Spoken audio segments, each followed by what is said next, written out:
Hi, welcome to podcast episode number 20. Since last podcast, I have done a full 180 in my knitting.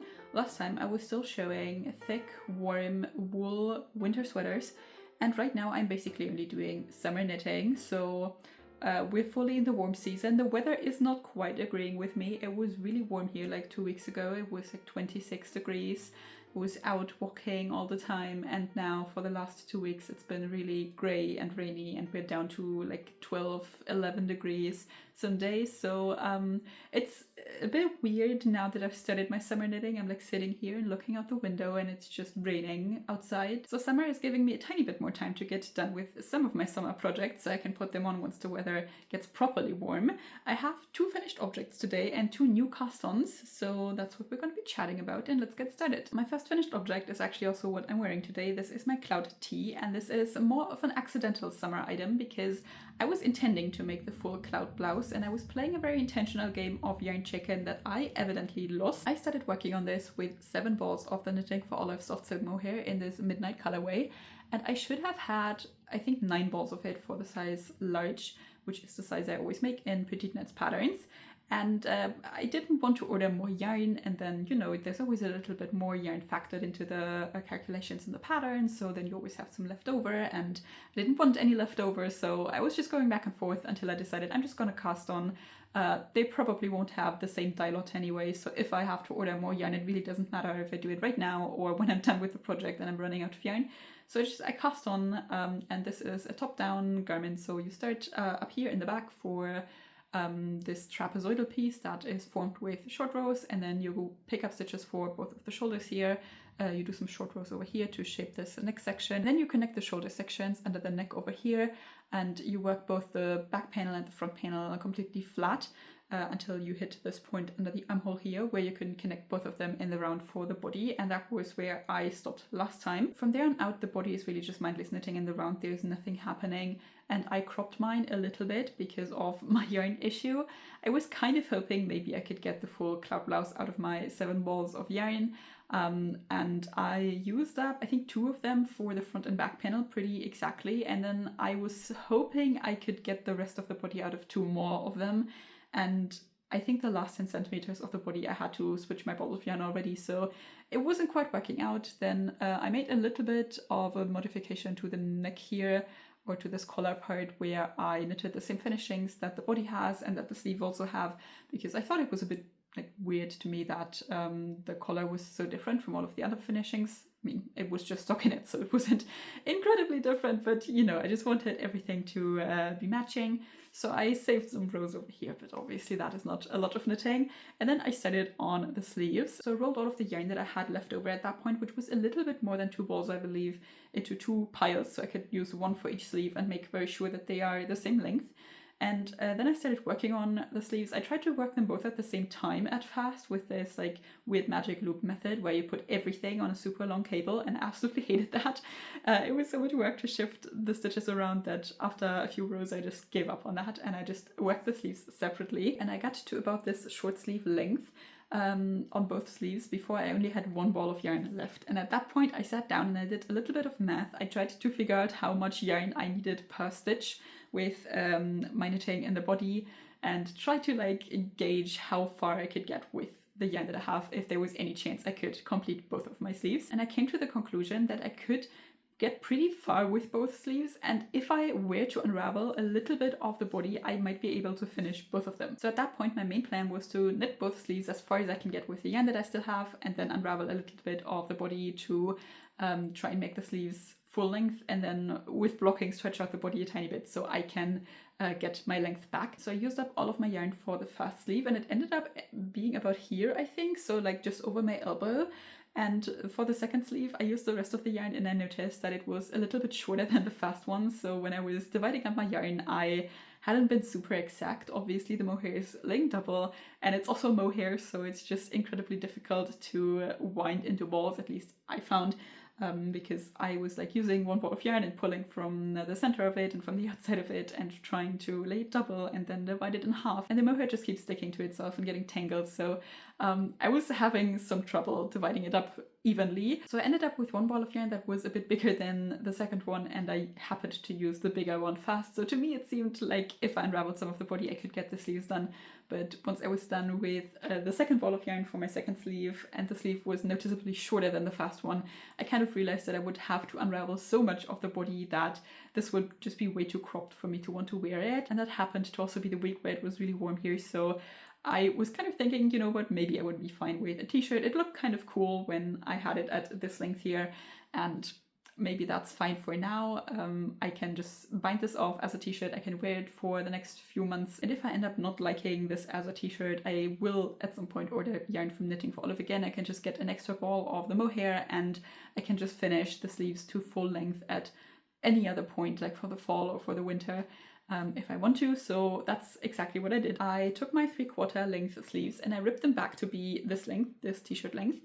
And then I started overthinking everything again, because the sleeves were just very wide at this point still. They were more like this, I guess. And also when I was holding my arm down, it was pretty noticeable that while this is a drop shoulder, it doesn't come down very far over your shoulder. So this side of the sleeve was sitting significantly higher than this side of the sleeve, which was a lot longer at that point. So it just looked like a diagonal line over here. And I didn't really like the way that looked, and it was really wide, and I don't know, so I just decided I will unravel the entire sleeve and knit a different decrease rate. So the first try with my sleeves actually ended up being completely useless because I just knitted them again entirely. It was fine because, you know, this is really not that much knitting, but what I did is I picked up the stitches like in the pattern, and I also did this transitional purl row over here. And then I knitted some short rows. I actually never did a short row sleeve before, like not in a pattern and also not in any of my designs, but I thought it can't really be that hard. So I just divided my stitches, I think, into 4 parts. So I would have a stitch marker at the halfway point here and at the halfway point in the back.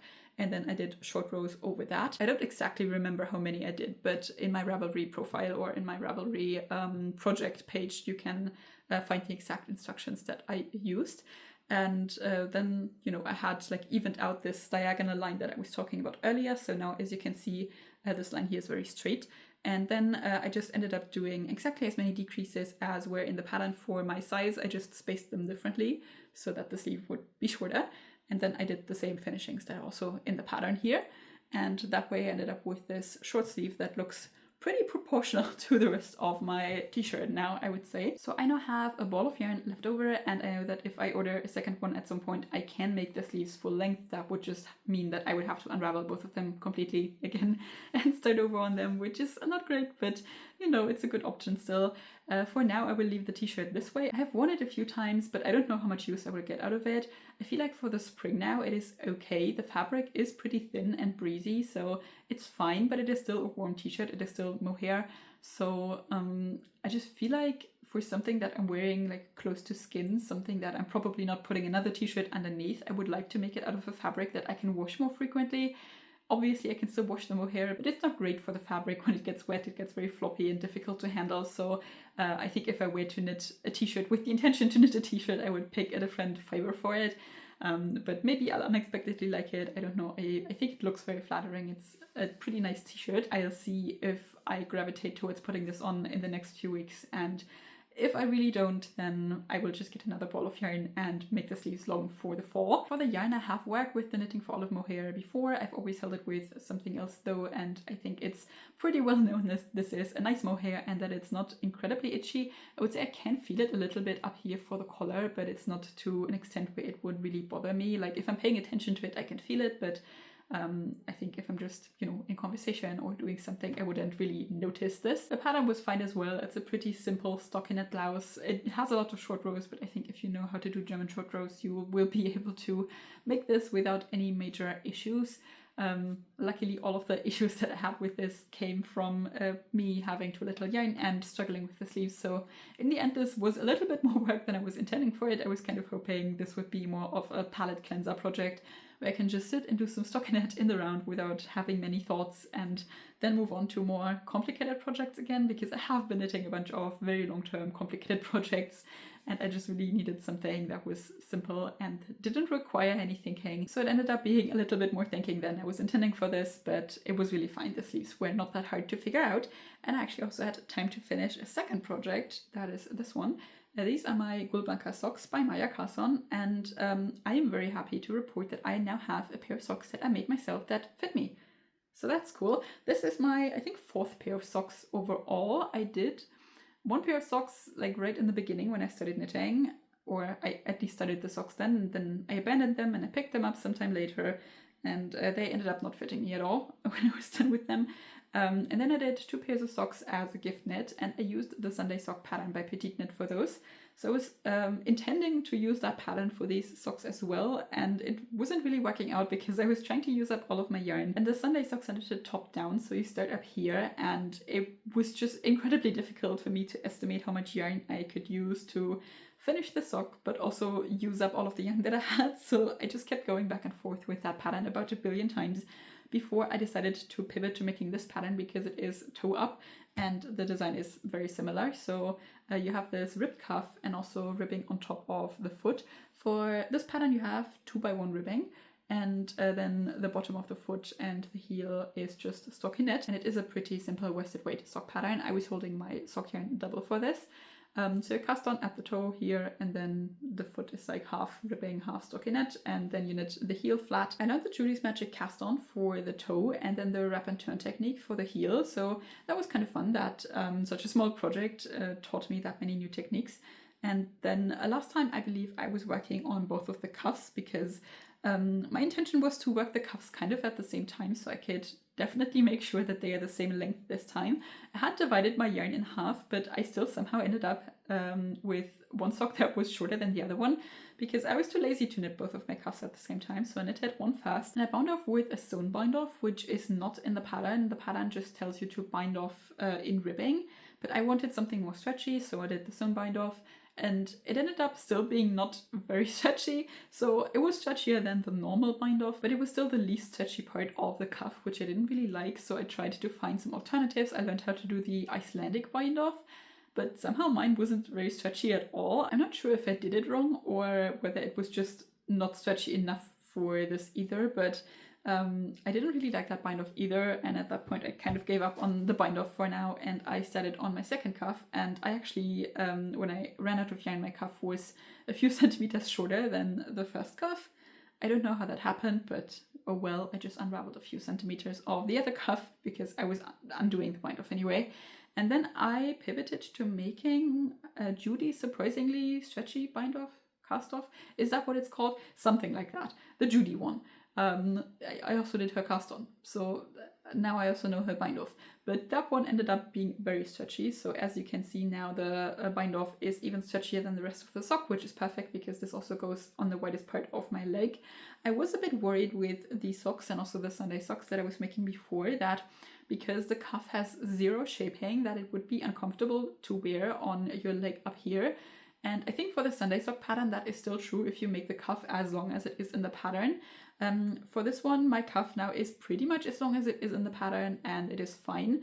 I was kind of expecting my cuff would be a lot longer with the amount of yarn that I still had, but somehow this is all that I could get out of it, so that's okay. It's like a semi-long sock, and it is stretchy enough up here that it is comfortable to wear. It fits me. It's really not that interesting of a project, but I am very happy I got it done, and I now have a pair of socks that I made that actually fit me. I'm still not the biggest fan of making socks, I will say. The pattern was cool. It's a free pattern, so I do recommend it. It was okay for me to make. I think with the ribbing and the worsted weight yarn, it's alright for me to make socks. It's like I don't have to super duper pay attention to the size of it. It will probably fit me because it's stretchy, and then also it won't take very long because, you know, the worsted weight on 4mm needles, it's like, it's fine. It's really a small project, so I can get this done within a few days, but I don't really enjoy making socks that much. If you have like cool sock patterns that you think I should try, you can let me know. If you have like the sock pattern that convinced you to become a sock knitter or something like that. I would kind of like to be somebody who likes making socks. It's technically a cool project to make. It's like very easy to pick up a skein of yarn, thread here or there, or to like try new techniques like I now did with the bind off or the cast on or stuff like that. But I just find it fiddly and I find it not quite worth it to just have a sock at the end. So I'm glad I got rid of the yarn and I'm glad I have a pair of socks that fits me, but not becoming a sock knitter anytime soon. So at that point I was at 0 whips, which for the last few months has been unheard of. And I actually cast on something from my plans that I mentioned last time, kind of at least.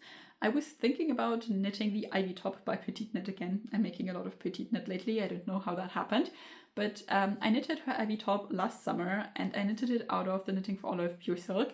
And it has some issues, the main issue being that for the armhole here, it's a little bit like floppy. It's almost like there's too much fabric here, but there isn't because I needed that fabric for the armhole depth. So I went back and forth on that project a bunch of times and I just couldn't really figure out how to get it to fit me properly.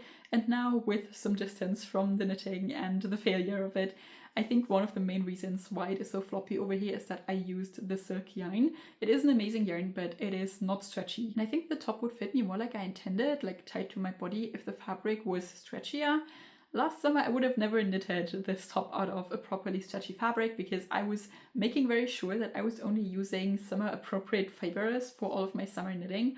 But last summer I kind of realized that even though all of my summer knitting was done with like viscose and cotton and linen and silk, whatever, I still wasn't really putting on my knits for the warmer summer days of the year. I've just realized that if it is properly hot, I'm never going to want to put on a knitted top, no matter what fiber it is made out of. If it is 35 degrees, it is just too thick of a fabric. I'm going to want something store-bought and breezy.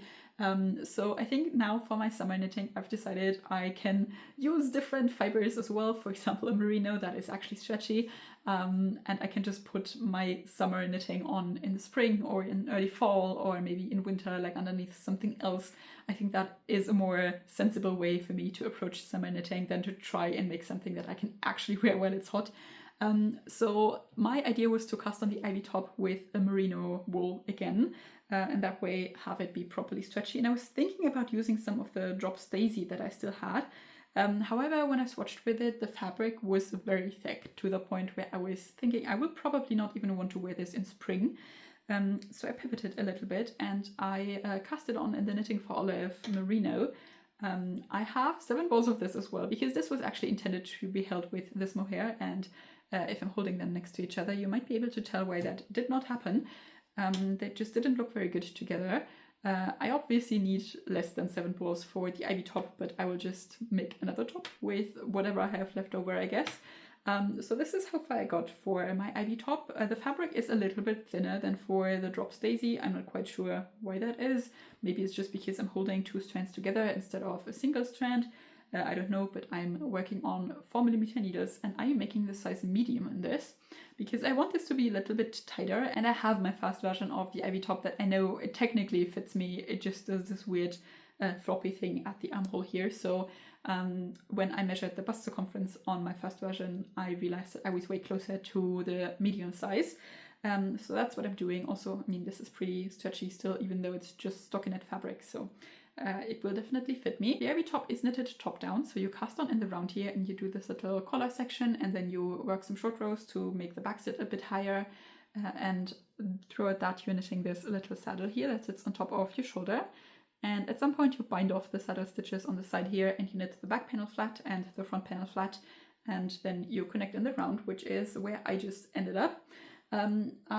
When I connected the round, I knitted a few centimeters and then I put everything on scrap yarn and I tried it on because I wanted to be sure that this floppy issue at the armhole here is not happening, and it wasn't. And then I actually blocked it as well because I'm pretty certain that the first time I knitted this, the problem only came in after blocking, when the fabric was properly relaxed. So I blocked this and I tried it on again and it looks fine so far. I'm hoping that no problems will come in at a later point when I'm starting to do the waist shaping. That is not something that is in the pattern, but I will definitely be including it. I also did it for my first version. I really like the way that looks, or the shape that it gives. I didn't like the way that the shaping specifically looked. It looked kind of uneven. I didn't like the way my stitches were there at all, but the general idea of the waist shaping I like a lot. So I'm going to be starting that soon, but for now it's just a little bit of knitting in the round. And then for the waist shaping, I already kind of know how I'm going to do it because, as I said, I already have my first version of this and it is also a very simple project. So I can just orient myself towards these measurements that I have for my first top. So far this project has been pretty simple. I've worked basically everything to pattern, I think, to the medium size, and I actually am hitting the exact same measurements that I have for my first top, like the length of the front and back panel and the circumference and all that, which is really funny considering that my first IB top, I spent so much time making adjustments to the pattern to get it to fit me, and like my increases and my length of the front and back panel, I completely changed all of that. Like none of that is anywhere close to the pattern. So it's kind of funny that now I'm just knitting a size smaller and I'm hitting the exact same measurements. Anyway, I intend to finish this relatively soon. It's really not that much knitting and this top has no finishings whatsoever. So then I'll already be completely done. I will see if the waist shaping somehow impacts the armhole fit. I hope not. If it does, I will have to figure out some other way to fix that. But for now, I'm pretty happy with this project. I really like the color of it too. And well, I'm hoping I can put this on as soon as it gets a little bit warmer. And then I actually cast on a second summery project, somewhat summery, more like a spring project maybe. That I was not at all intending to start right now or anytime soon, but I'm doing my first ever scrap yarn project. That is something entirely new to me, but this is what it looks like right now. You can't see anything, right? Like this is impossible to show. Essentially, where do I start with this? I had a bag, a plastic bag, this one, it's down here. This is my plastic bag, and it was full of cotton yarns. Or mostly cotton yarns, because I had like acquired a bunch of cotton yarns in various ways, like various yarns. Some of them I've bought like years ago when I was crocheting to make coasters. There's some yarn in there, I don't even know what I bought it for, but I also bought it while I was crocheting, and I think I had some kind of intention of doing something with strawberries with it, I think. But it never happened. And then for these older yarns, I also didn't always have full balls because I already made projects with them or took a little bit to, I don't know, do a red detail somewhere, something like that. And then I had a few balls of yarn that I had gotten from my grandma. She just had them laying around and she gave them to me and they just showed up. I didn't know what to do with them. And the issue was essentially I had like between 2 to 3 balls of yarn of each kind in very colorful, various colors that I didn't know what to do with. And that's why these cotton yarns were just in this bag not being used, because it was just such a random collection of stuff that I didn't even consider that I could use them together, I guess. And then a few weeks ago, I actually found, I don't know how you call it, but it's a little piece of furniture that you use to keep magazines in and newspapers. So it has like a tiny bit of this trapezoidal space and a handle where you can carry it around, and it looked very fun and fit within the vibe of my room, so I thought I would use it to store some of my yarn, because it looks a little bit nicer than the box that I've been keeping my yarn in, and I just thought that would be a fun way to keep the yarn around, like have it visible so I kind of know what's going on in my stash and stuff like that. So I was going through all of the yarn that I have and putting some of it into this new piece of furniture.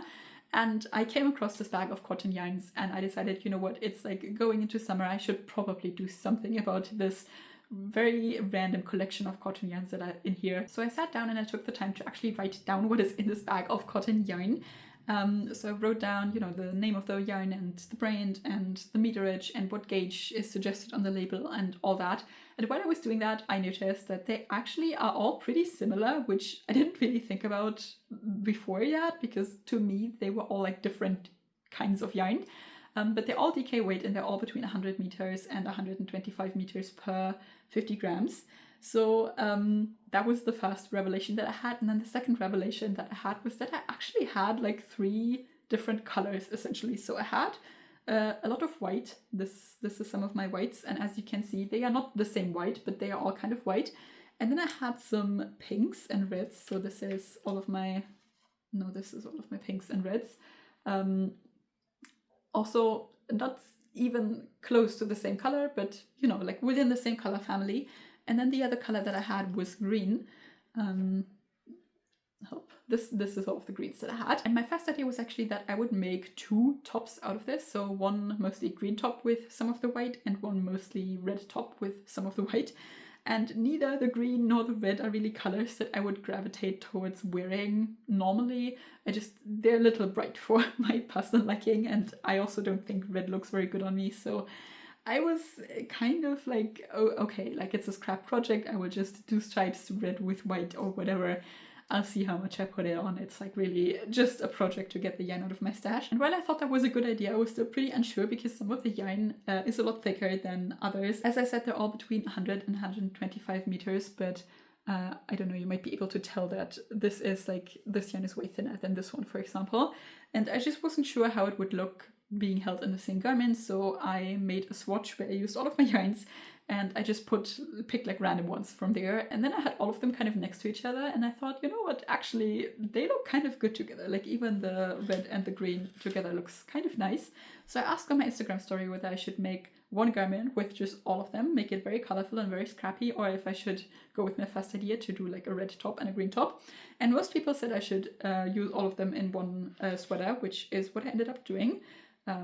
Because that was also my preference. I would have done it anyway, no matter what you said, but luckily everyone agreed with me.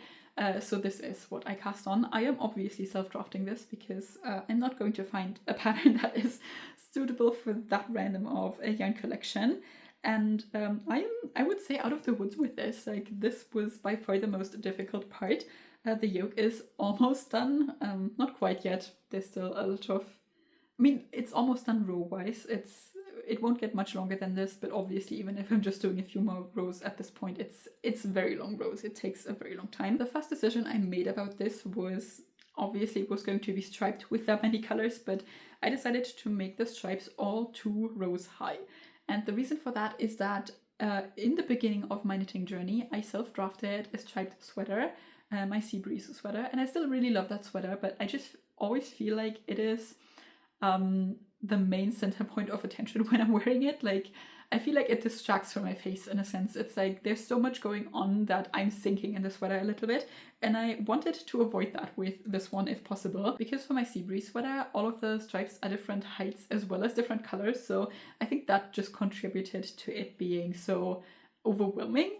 And I'm really glad that I decided to make the stripes 2 rows high here, because it seems like, you know, fine. It's colorful, but it's not incredibly crazy to look at. So my main idea for this was that I wanted to knit a saddle shoulder sweater that goes into a raglan for a few reasons. First of all, I really like the way saddle shoulders look on me. I think it's very flattering to have this flat piece up here. I also think they're really fun to knit from a process perspective.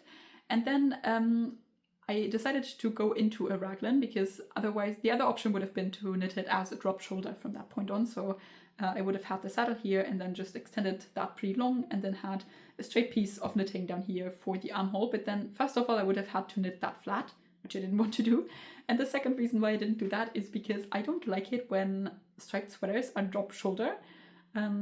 This is something I'm open to changing my mind about, but essentially I always think it looks cool at the first glance, and then I start overthinking it, and then what I don't like about it is that the stripes meet at a 90-degree angle. So when you're knitting the yoke part up here, you're knitting the stripes this way, right? And then for the drop shoulder, this is a drop shoulder, so I can show it pretty well. This is where my drop shoulder ends. So you would knit it this way, and then obviously if you hold your arm that way, the stripe curves like this. So it points to the floor for your shoulder. And then when you pick up for the sleeve, you knit the stripes this way. So at this point where you picked up for the sleeve, the stripes are meeting at a 90-degree angle. I'm like really picky about that for some reason, but in order to not have that happen, I decided to knit a raglan sweater, because that way, first of all, no stripe problem, second of all, I can knit it in the round. Much more fun. So my saddle now goes to about here, like the end of my shoulder, and then I have raglan seams going down here and down the back, and that way everything is connected, everything is still one piece here. I'm just knitting very long rounds, and all of my stripes are pointing in the same direction. And it was a little bit complicated to figure out how to start this, because I still wanted to include some back shaping. I still wanted the back to sit a little bit higher, But if you're knitting stripes and you're also knitting short rows, you can see the point where you turn over here, because then you would have like a stripe on the back that goes to over here, and then because it's a short row, it doesn't connect in the front, so you would just have the stripe going back here. And while if you're like intentionally designing your sweater around that, it can look kind of cool, and I was considering that option. For here, I really preferred to just have full stripes, so I actually cast this on flat. I don't know how well you can see anything anymore here, but this is where I cast on, and this is where I later connected the pieces. So my piece at first was just this here, and it was flat, and I increased around the saddle, and I also increased in the front ears to have this diagonal line. And then when I was done with my back shaping, I just connected both of the pieces here in the front, and then from then on out I was working in the round. So that was already a bit like tricky to figure out. And then I did some more increases here for the saddle portion. So I just kept going in the round, kept knitting my saddle until I hit like the end of my shoulder, and that is where I started my raglan increases, as you can see here. Can you see that? I don't know how well you can see that. This is maybe a good way to show it. So this is my saddle still, and then this is where my raglan increases started. And the most complicated part about all of that was, like, other than figuring out the increase rates, like when I want to increase into the sleeves and when I want to increase into the body and when I want to increase into both of them, the most difficult part was to figure out where the beginning of round should go, because when you're knitting stripes in the round, you will always create this little jog section where you can see that the stripes aren't quite lining up. And I wanted to knit jogless stripes, but even with jogless stripes, you can still like see it a little bit. So I wanted it to be hidden. So at first I placed it into one of the raglan seams, where it still is right now. But you could still like see that that seam looked a bit different than all of the other ones, because I was always pulling up my stitch from the row below and knitting it together with my current stitch to create this jogless stripe thing. And then I actually had the idea to just do that for all of the seams. So now I'm pulling up a stitch every other row for all of my seams, and that way it looks very even. I don't think this is this even the side? Yeah, this is the side with the beginning of round. So you can't even see from the outside where the beginning of round is. I really like that. You can very obviously see it from the inside. It's where all of my ends here are. And I don't know what I will do to manage all of these ends later on. For now, I'm just tying them together. I don't really know if there's a good option. I obviously moved my beginning of round around a few times. It was in the middle of the back for a tiny portion as well. So they're not all in the same spot, but a lot of them will be in the same spot. And I think if I like weave them in there, it will just be very obvious, because it will create this thicker fabric for one section of the sweater. But then also I don't know how sensible it is to just leave them hanging in the back.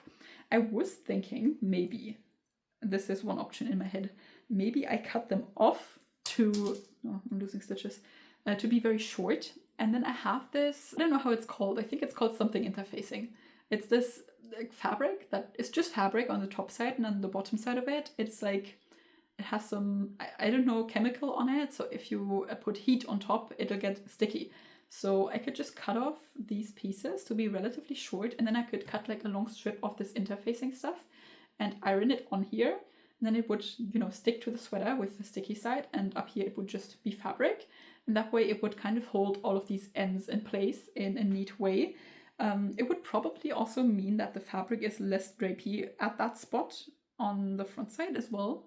I don't know how I feel about that, because you can't really go back once you've ironed it on. So if you've ever done anything like that, let me know how that went, or if you have any other idea what I might do with all of these ends, because I have 10 different balls of yarn and I can't leave them attached and like tangle them around each other up here either. Like I have to cut them. I don't know how else I would do that. Anyway, so far the process of this has been great fun. I am, as I might have mentioned in the beginning, almost done with the yoke.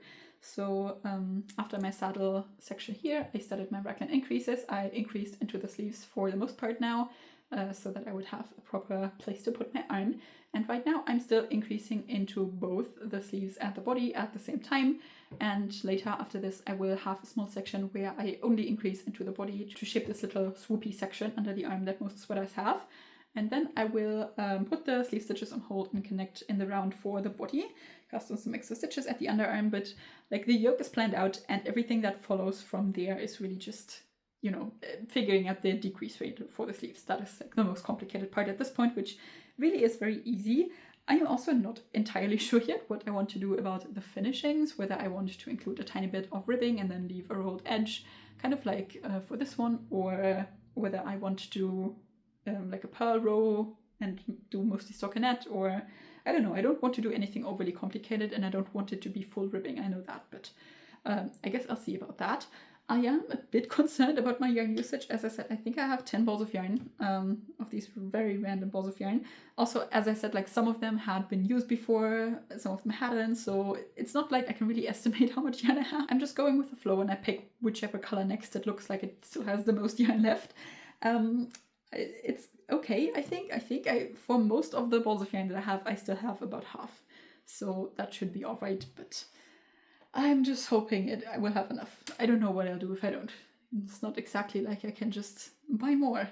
But, well, worst case scenario, I have to make a t-shirt again. I actually really enjoy knitting on this sweater right now. That's mainly what I'm working on. Even though I have my ivy top here and it's technically like a day and a half from being finished, but I've really enjoyed doing some self-drafting again. I just also really like knitting raglans or circular yokes, anything you can knit top down with very long rounds and you don't have to do any parts flat really. So I don't know, maybe I will make a pattern out of it. I'm not sure yet. I could grade what I have and just get some like proper yarn that I'm actually intending for a project and not this random bit of leftovers and write down a pattern for it, maybe? I don't know. I don't know if I could host test knitting for a full sweater, to be honest, because there's not enough people here for me to find all people of all sizes that would like to test knit something like a sweater. So if you would like to do that, you can let me know. I will decide whether I will put out a pattern for it. But for now, it's going well enough that I think I could do it if I wanted to. I will say that so far, this is turning out a lot better than I was expecting. It was really just supposed to be like a scrap yarn project that I maybe get a little bit of use out of, but I surprisingly really enjoy the way that this looks. And I'm also really curious to see how much I will put on a cotton sweater. I have made one kind of cotton sweater, so I've used the drop spell, which is mainly cotton, to do the Madeline sweater in the past, but that one also has a lot of holes in it because it is lace, so it is clearly a summer sweater. This one is just a full proper sweater out of cotton, and I've never knitted one because, I don't know, people always tell you to not do that because the cotton is really heavy and it, you know, loses its shape over time and all that. And while I do understand these arguments, I also find that a lot of the knitting I'm doing ends up being too warm for me. So I've already like discussed that problem with my summer knitting where yes, I might be using a cotton or a silk fiber or whatever, but still I don't end up putting it on when it's properly warm. And I think I oftentimes have the same problem for like full winter sweaters where they will be designed with a place in mind that is really, really cold in the winter. So like recently I've made this 𝗙𝗧𝗡𝗖𝗧 sweater, the one with the horses with like lead lopi yarn. And it's really warm and I can find occasions to put this on here, but the days where it is properly cold enough to wear a sweater like that are kind of limited. So I'm thinking maybe in the future I want to try and knit a little bit more with fibers like cotton, like proper sweaters, because I could actually wear them right now in a transitional season like this. For my plans and acquisitions, I don't have any acquisitions as always, but my main objective right now is to finish this cotton sweater, first of all, because I'm having a lot of fun designing it, I'm having a lot of fun knitting it, and I want to have it done and see how much I can actually wear it. I don't really have any major plans. I still have my drops daisy that I mentioned earlier because I was intending to use it for the ivy top. I think I will make something else out of that. I have a few like patterns in mind that I might go to, but I haven't like selected a specific one yet. And other than that, I'm kind of lost a little. I don't know if I want to do more summer knitting or if I want to do like proper sweaters again. I don't really have any yarn at home that I need to use up. I don't really have any patterns like in my lineup that are like definitely next. So I'm open to scrolling through Ravelry a little bit in the next few weeks, seeing where I end up, if I find anything cool, or if I have any like crazy ideas for what I want to design. I will definitely try to stay on track with finishing my whips because at the beginning of the year, some of my whips just took me so long that I lost all motivation, not just for knitting on them, but also like knitting in general a little bit, because I was so not excited to grab them, and then I also didn't really allow myself to cast on something else because I knew they would never get done. So right now I'm on a good roll of actually getting through what I'm casting on. I want to keep that going. It's a lot of fun. So within the next few weeks you will probably see the project vlogs for both my cotton sweater and my ivy top. The second version of it. hopefully better than the first one. So I hope you're around for that, and I will see you next time.